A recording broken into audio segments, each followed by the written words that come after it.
Salut tout le monde, c'est E-Tech et aujourd'hui on se retrouve dans une nouvelle vidéo dans laquelle je vais vous donner les 9 raisons pour lesquelles votre batterie de smartphone se décharge trop vite. Donc le problème, ça pourrait être dû à des problèmes d'écran. Donc si la consommation d'énergie totale de votre écran est environ égale à 15%, eh bien c'est que c'est normal. Ou si c'est un peu en dessous, c'est que c'est bien aussi. Par contre, si jamais elle est supérieure à 20%, c'est qu'il y a un problème.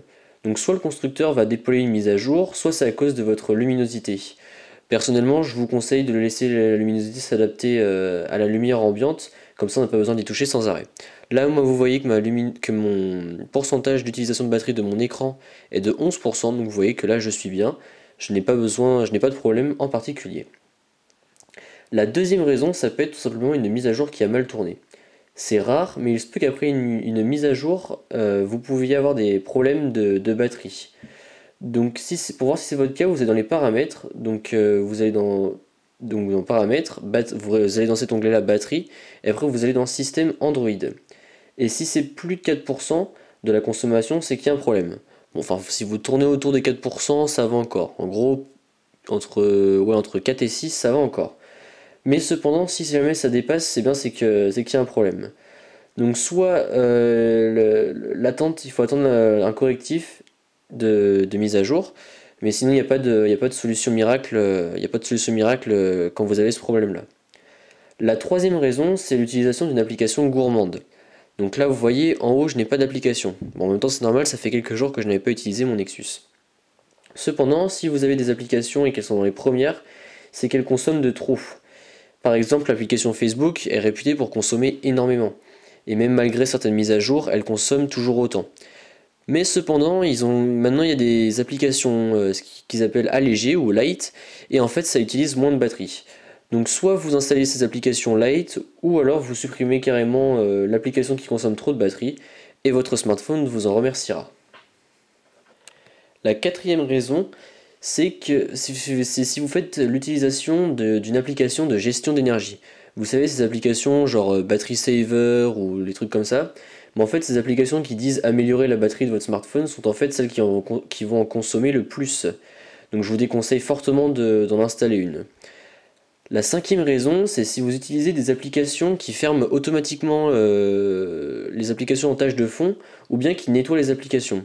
Vous savez, genre les applis Task Killer, App Cleaner, ou etc. qui vont fermer tout ce qu'il y a ici, c'est pas bien. Franchement, c'est nul.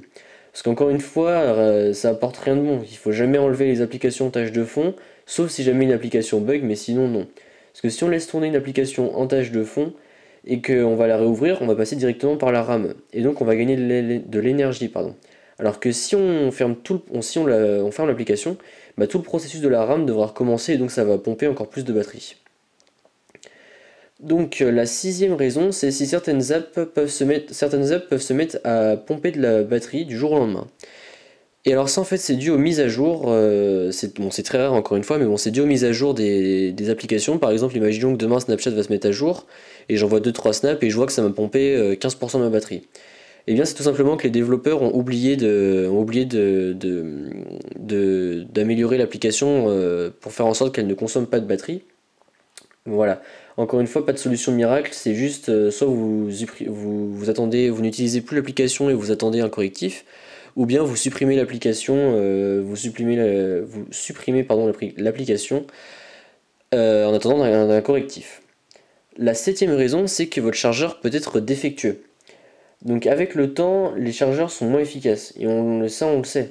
Parce que, et oui, à force de tout le temps brancher et débrancher les choses du chargeur, et bien tout simplement ça ne marche plus ou ça marche moins bien. Voilà, ça va abîmer le chargeur. Et donc du coup, il faut faire un test avec un autre chargeur, si possible neuf.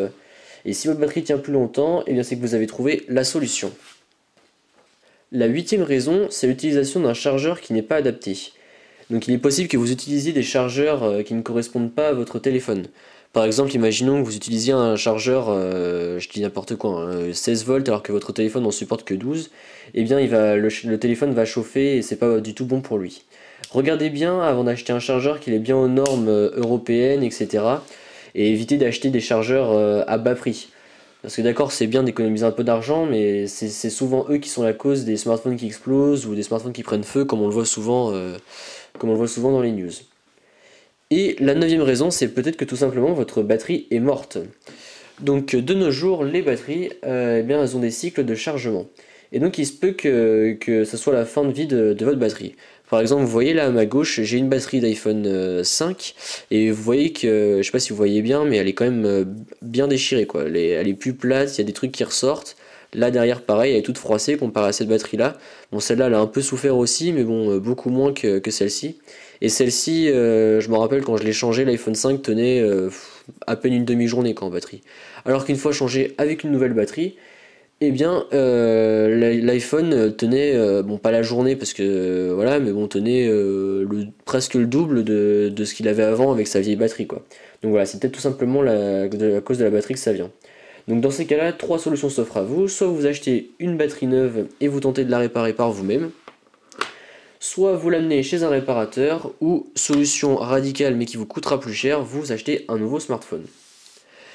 Donc voilà, c'est tout pour cette petite vidéo, j'espère que ça vous a plu. Si c'est le cas, comme d'hab, n'hésitez pas à mettre un pouce bleu et à vous abonner. Allez, salut!